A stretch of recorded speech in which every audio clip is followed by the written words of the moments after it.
In this episode, a girl swimming into the ocean towards a group of dolphins is viciously attacked by a pack of sharks. Meanwhile, a man on the beach races into the water, attempting to fight off the sharks and save her life. Hit that like button and subscribe right now. This is the terrifying shark attack on Sarah Whiley, who was ripped apart by a pack of bull sharks. Welcome to Final Affliction.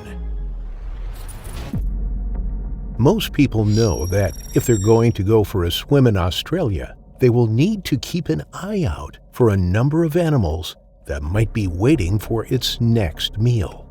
There are particular species to be careful of, namely the tiger shark, great white shark, and the bull shark. These three species are responsible for 96% of all unprovoked and fatal attacks in Australia, so people know to avoid areas where they are likely to be and follow precautions to avoid ever meeting any of these animals. Unfortunately, accidents can happen, and people can find themselves in situations from which there is no escape, as Sarah Whiley came to discover in 2006 when she was surrounded by hungry bull sharks. In 2006, 21-year-old Sarah Whiley decided to go on a swimming trip with some friends from church. She had always been a particularly devoted girl that made her parents proud as she worked towards becoming an occupational therapist.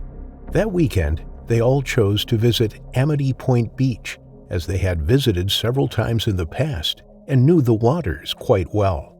They enjoyed swimming further than most people would dare, feeling exhilarated by the idea of a sheer drop right below them, and the extreme depths only exciting them more.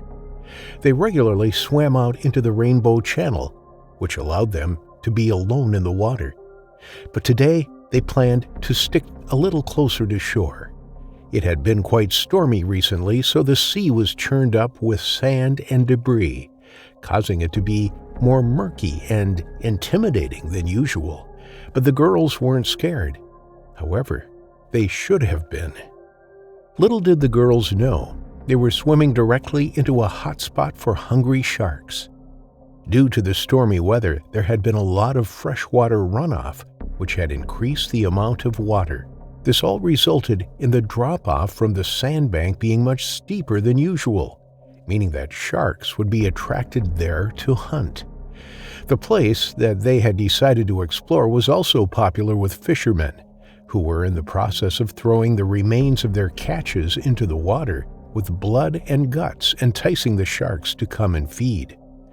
Drumlines were also placed around the Rainbow Channel, a method used to lure sharks away from crowded swimming areas using bait attached to hooks like a giant fishing pole, potentially trapping dangerous sharks around the drumlines and attracting others with the bait.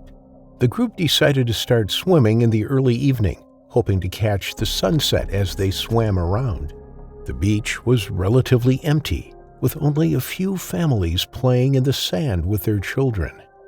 They were sticking mostly to the shallows, but after some time decided to adventure out a bit further.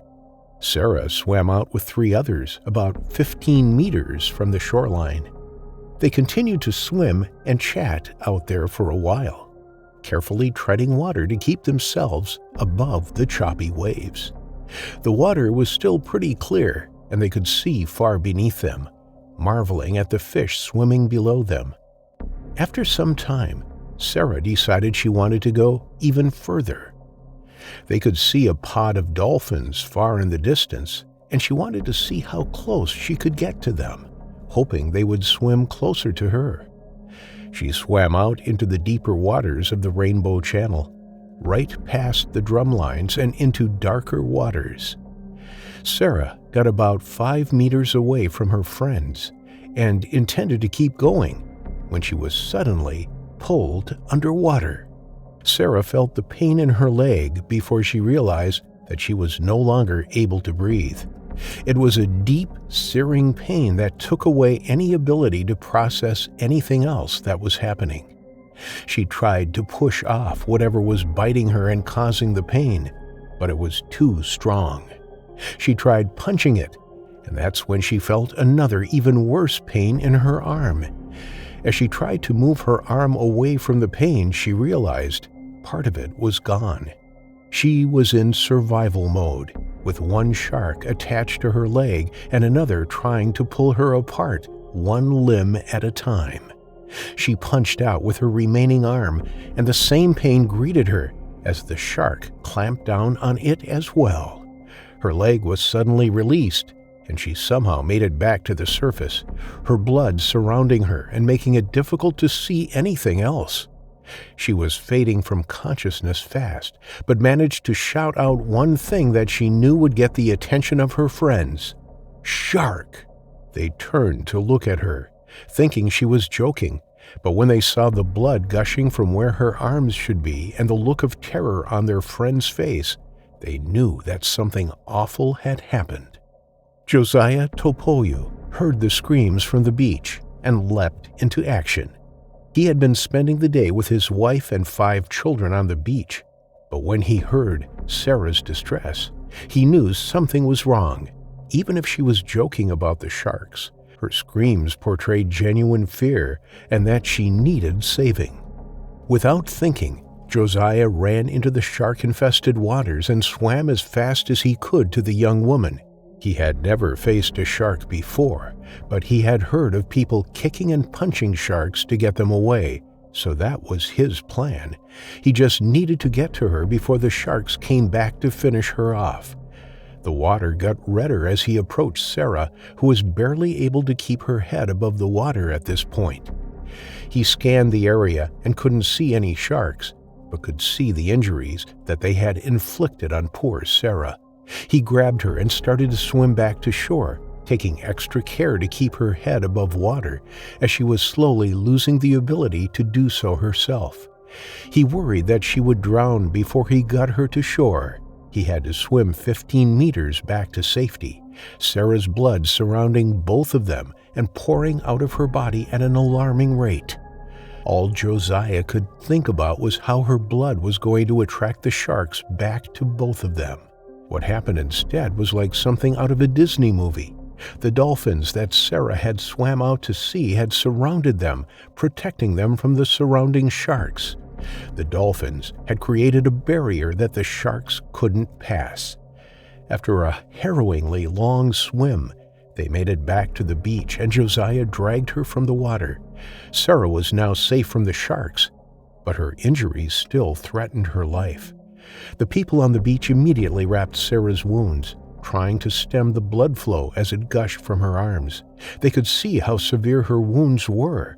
The sharks had bitten off her hands and left massive gaping wounds on her right thigh and torso.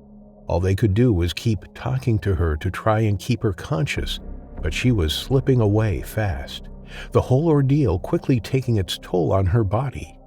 She was carried away by stretcher, the emergency workers struggling against the fine sand as it gave way beneath their feet. When they finally reached their vehicle, they drove her for 2 kilometers to the local hospital. Unfortunately, upon arrival, they lacked the proper equipment to save her life and called for a helicopter to relocate her to Brisbane's Princess Alexandra Hospital. Although she reached the hospital within an hour of her attack, she had already lost too much blood. Sadly, Sarah died at the hospital from hypovolemic shock.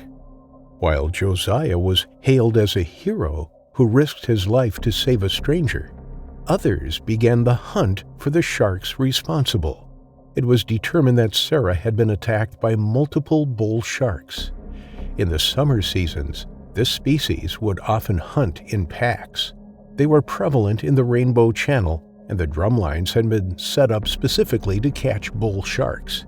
Specialists agreed that it was most likely the bull shark, as they are particularly aggressive and are likely to patrol shallow areas to find their prey. It was determined that the drumlines had not protected the area as it was meant to, although swimmers were also not meant to swim out as far as Sarah did. Either way, a search for the sharks was started, but nothing was found.